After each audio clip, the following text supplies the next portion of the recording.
Welcome to our podcast. I'm Radhika and we have Radha Pramudas Swamiji. Swamiji, there's so much of peer pressure and there's a worry for social acceptance in between colleagues, cousins, friends to have some, there's something expected minimum. Yeah, So this this, is the punishment of this age, especially for corporate culture. And because of social media and social networking and all, we are going through such pressures. What happens is the definition of success and happiness are changed because of this. People think if I show off, I look cool, I am little modern or little cool and chilled. So that is they considered as, oh, this person is quite doing well and this is how we should live. And then what people do is we have some monkey neurons in our brain, which scientists have understood. We have a tendency to imitate others, mm, and that makes us to imitate. And what they are doing, I should also do. If they are having that type of quality, this quality of life, I should also have that quality of life. That is, they think it's a quality, but that's a whether it's a quality or not, it's a different question. But that is what is considered. And first thing is we have defined what is success in a different way, and then what is considered happiness in a different way, and this is making us work very hard and become like this. But if we are going little more, that we are trying to understand what exactly is the happiness, what exactly is success, then we will not experience so much peer pressure. so you're saying that one has to have a complete understanding of our own interests and likes, not what others decide for us, not what socially what society is constantly changing, and we want to be one among them. We want to be accepted. So to come out, you're suggesting that we have to have our own interest and have clarity on it and stick to that. Yeah, we should know, we should have a proper definition of happiness and success, and what should be it based on. That is, the happiness and success should be something within internal.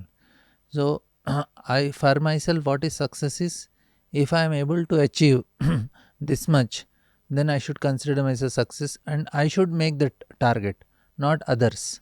Like, say, if you don't, Arey, you did not go to America even once. Now it is a pressure on you. Arey, all my colleagues went to America, all my cousins went to America. I didn't go to America even once. Now it's a pressure on you. But do you want to take it as a pressure? Do you want it to be considered as success that once I should visit America and come? If it is not for you, then you will never feel it. I says, okay, I don't want to go. So what is a big deal about it? But because everybody is speaking that it is considered as a success, you should go once and come at least, then you will feel pressure. And no, I defined my own Happiness. happiness, I won't define my success. So So, like, say, for example, if you are like a wet mud is there, anybody can come and put a stamp on it, and it will have an impression. yes. But if there is a big mountain hill, if you want to change the shape of it, you need a dynamite. Mm. That means if I am so soft that anybody can come and put a stamp and go, that means I am not stable within myself.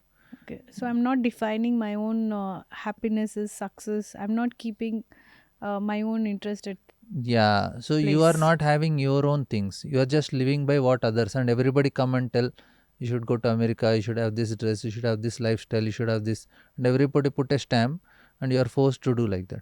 But if I have my own definition and it's like a mountain, and nobody can change it, and nobody can define, I've defined myself. Okay, this is what I need, this is what I want, and this is the standard I am following, and that should be based. Say, if I take, say, for example, I have my own, say I take Bhagavad Gita.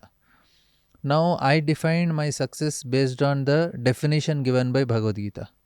Then I know, okay, I am at this level. If I want to be happy, my happiness is if I reach this level. So now I am going with something very standard. Now others are doing or not does not matter. If others reached also does not matter for him. He can be successful, I can be successful. There is no pressure. If you live by the principle of Bhagavad Gita, you have to be peaceful, you have to be calm within. You can also be successful, I can also be successful. He can also, everybody can be successful, and there is no pressure on me.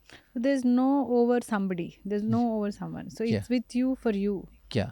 So we have to come out of it not by seeing what others are doing. I myself should have some definition and I should live by it. And who will tell me what should be that? For that we need actually some guidance, and that one of the guidance is directly from Krishna, who is the creator of this universe. He gave some guidelines. You define success by this. Arjuna is having some peer pressure.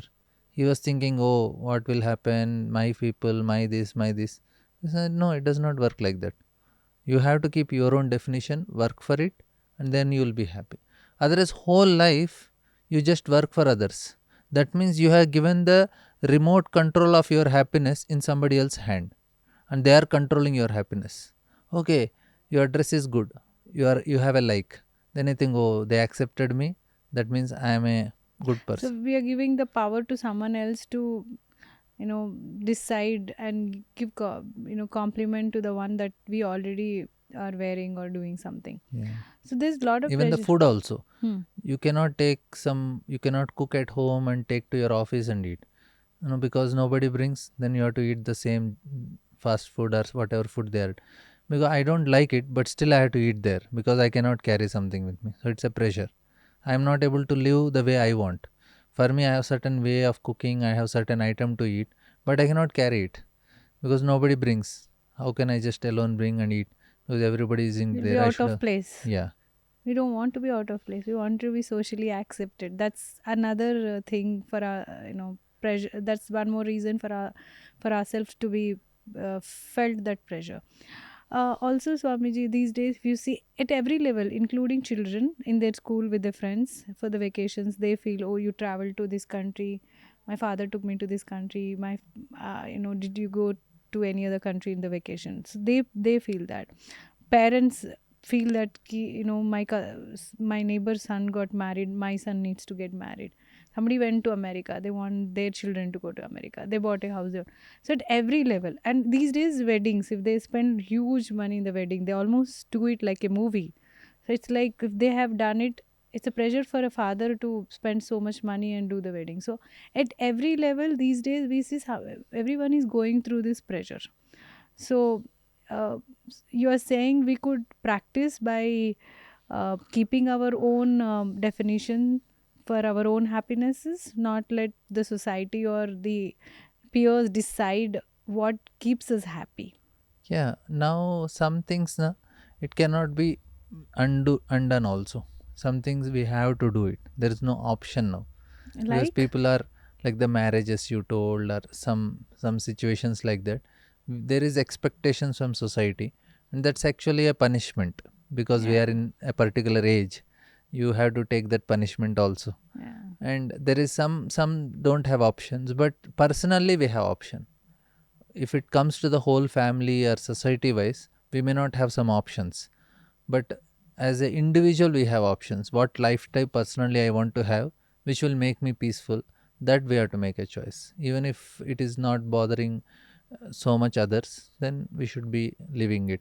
But some things we have to do. So I like to have a cycle. I cannot go. Now people are accepting I go to office on a cycle because it is healthy for me. Then we have to work on it because we can have a good cycle of 1 lakh rupees and then you go. Then it's good because it is good for your health, and it is good for the environment also. So there are some things which we can, without getting affected, we can do and make ourselves good and for others also. And like say food we are eating, I need not be, if I don't like alcohol, because of peer pressure I have to drink if I go to the parties. So now I have to be very clear. No, I don't want to drink. I don't want to, because it will damage my liver. I don't want to take cirrhosis in my future. So let me be cool. So some things we should not take it. Even if it is there, we should live our life. But some in general, like I was marriage and other things, that we may have to so accept. getting married, or marriage is not the problem. How you do your marriage is a problem. So if they have done in certain way, certain spend so much money, did it that way. The other people also want to have a pressure to do it that way, so that is kind of causing problem to the people who cannot do it that way. Yeah, that is always there, but that's what I'm telling. There are some punishments we have to take, but some things personally which we can avoid and live a peaceful life. Some things on that level we have to, there is no option now. We have to, now the society is going that direction. Whatever possible we can avoid, we will avoid, but otherwise we have to go with some of the things. So is there any specific uh, adhyay or chapter that in Bhagavad Gita helps us get better in this to. Yeah, we have third chapter, fourth chapter, fifth chapter of Bhagavad Gita, which definitely gives guidance in that direction. How not to get affected. How not to get Get affected. affected, yeah. How to live a sthita prajna. You are in the situation, but you don't get affected by the situation. Chitta That is the, prajna. yeah, that is called art of work, where you are learning the yoga karmasu kaushalam. Krishna tells. Kaushalam means you have to be. The word kaushalam comes from the name kusha grass. Kusha grass is a very sacred grass that is used for doing all spiritual activities. Mhm. But you cut it. But the problem with the kusha grass is very sharp. If you try to cut it, it may cut you, or you Oh. may get cut. So you should be having very skillful art in cutting it, not to get cut yourself. So the work activity also, we should be very skillful. You do it, don't get affected. So be in the situation not to get affected. So that's the art Art. we So have to Bhagavad learn. Gita teaches us that art. Yes. Thank you, Swamiji.